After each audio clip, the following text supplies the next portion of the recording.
Hey, welcome to my booth. I'm Jay. Today's sample's from Jacob. It's an audiobook piece that he wrote himself and is looking for some performance tips. We're going to hook him up. If you'd like me to review audio of yours, there's a form in the description. Fill it out. Send me something. There's coaching on my website, also available in the description. And this is YouTube.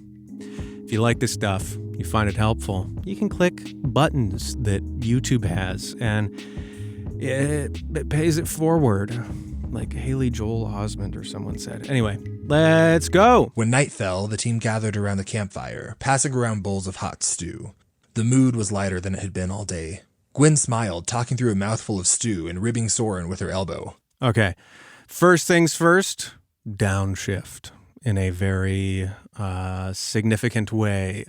Reason being, you're talking right now or reading right now at a pace where it's hard for me to follow, and you downshifting will already up the intelligibility of what's going on specifically here. I get the gist of it, but I'm spending the majority of my energy trying to keep pace with you.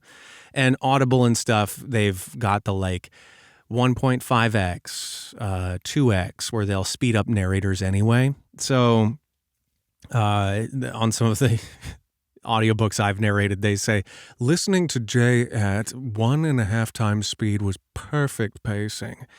And so people do that. But you want to give them the option. I myself prefer a mellow ride. So slow down a significant amount. I would say to practice going to a speed that's comfortable for a listener.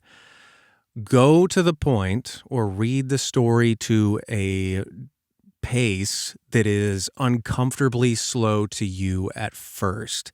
Like truly, truly, truly uncomfortable, where you really feel like, my gosh, I can't believe I'm having to talk this slow. And then listen to the playback and judge by the playback rather than the way it feels to read it. Never, or very, very rarely in audiobooks, do people say, "Cheapers, can you please read faster?" More often than not, particularly with newer narrators, it's always, "Why are you reading so quickly?" So that's my first note right out of the gate. All right, so is anyone going to talk about how our protege child landed a hit on Erica, or am I the only one who noticed that? This is the first character speaking, and I think you're doing a good job delineating her or them.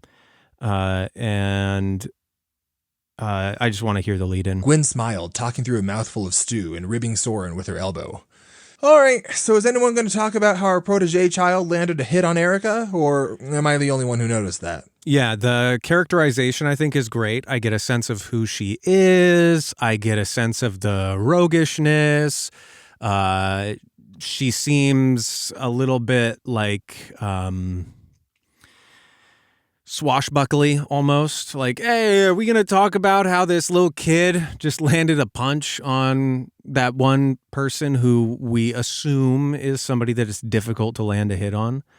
Erica, who had just slid out of her armor into a casual tunic, rolled up her sleeve to reveal a large bruise. Yeah, pacing down is going to help you a ton, because I almost have very little sense of what you said there, and you've written it so well. Erica, who had just slid out of her armor and into a tunic. Like, we want to be able to play the movie in our minds. So that could be another way to think of it. If you allow in your pacing me to follow along with each image, Erica. Okay, now I have that character's map in my mind, however I've imagined them. Erica, who had just slid out of her armor and into a tunic. Each one of those steps, I get pleasure from being able to make that image in my mind. And slowing down allows me and grants me that. I noticed too. The others laughed and Soren shrugged. What can I say? I'm a natural. Oh yeah? Rhiannon asked, a smirk on her face. A natural target, maybe. How many times did I catch your back?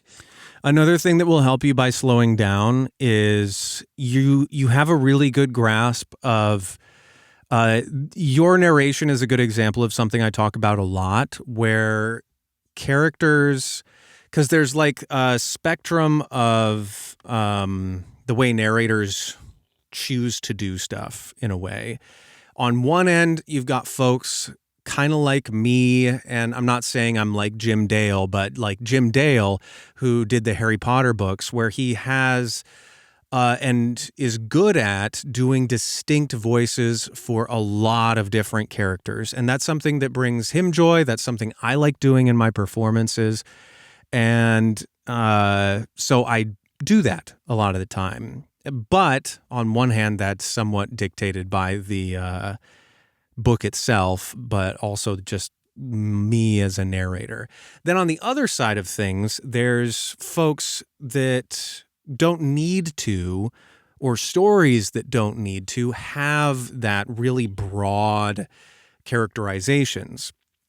And you're doing a really good job, I think, of capturing a character's essence without going into a really dramatic performance or a really distinct swing between character voice to character voice. So the first character who's like, hey, are we going to talk about how the young person got a hit off? And then Erica, by the way you've performed them, I gather that is like a little bit cooler, a little bit more together. She's taking the time to pull off her armor, slip on the tunic. I saw it too. And so the way you're characterizing them, I think, is really, really successful. And again, will only be helped when you give it more time and you slow your pace down a fair amount. If my sword were sharp, you'd be chopped up enough to put into the stew. Alf threw his head back, laughing. Gross! I prefer my stew sore and free. Thank you very much. I'll take some mushrooms or something. Yeah, again, this character who we get is already, we understand, is the jokester, both by the way you've written it and by the way you've performed it. So that's a really great characterization. But again, if we listen to the difference between this character... All right, so is anyone going to talk about how... Gross! I prefer my stew sore... I understand, by the way you've performed them, that they're somewhat different characters. Gwen pushed Alf's shoulder, letting her hand linger a fraction longer than necessary. Oh, and now you're a picky eater? I'll have you know that I'll happily eat anything Davcina cooks, but mushrooms never hurt anyone. There was a small pause before Reese said, yeah, I'm pretty sure that's not true, Gwen. And again, this last character, really great. You've pitched them down somewhat, but the way that the pacing is slowed. So all in all, a really solid example, I think, of what I was talking about, where you don't need to go crazy with the different characters, but you've done a good job utilizing the way a character talks in terms of the rate of speech. As we just saw in this last one, this person talks slowly and has a little bit of a relaxed pace. This person's got a little bit of a like cant to them. I naturally like lean at an angle. They seem kind of like, yeah, well, are we going to talk about this thing that happened here? This person seems like a little bit of a higher energy, poppily jokester. And then I think it's Erica in the middle, seems cool, collected, and somewhat like the leader of the group in a way. I think there were other characters in there, but those four are just the ones I'll mention here. And again, all of that will be amplified if, again, you go much, much more slowly. And a good exercise for that, go slower than you think to the point where you are probably going to feel really, really uncomfortable talking that slowly. Then listen to the playback, listen to the recording, and judge off of that and pace that way. And then additionally, using the different images to allow the timing. Another exercise that I was working with somebody that they found really helpful is if you imagine your listener, you're telling the story to this listener, and they're sitting across from you. If each image that you are going to deliver to them is in a giant barrel next to you, it's bottomless, endless, there's infinite items or balls in this barrel. And every time you're about to deliver a sentence or an idea or a thought or a phrase or a character's bit of dialogue to somebody, you have to go to the barrel, gather the thought, throw it to the person, and wait for them to catch it. Then go to the barrel and throw the ball.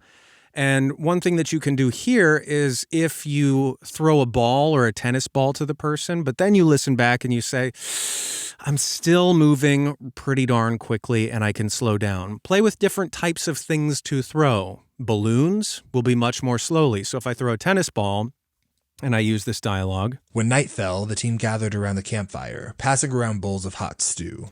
When night fell, so I grab a tennis ball. When night fell, the team gathered around the campfire. Pass, and then I have to get my other ball. Passing around bowls of hot stew. Now, if I use a balloon, when night fell, the team gathered around the fire. Passing around bowls of hot stew. And the thing that's great about this exercise is it allows you to have a visual of the thing carrying your idea to the person, and it naturally varies the pace. It also puts it out into the world rather than some idea or you just reading the story right here to yourself, thinking this way. Instead, I'm moving towards space, throwing things out towards people who I want to know this story. Anyway, very, very cool. Let us know where we can get this book when it comes up. Jacob, I really want to hear more about it. I hope this is helpful for you and to everybody else.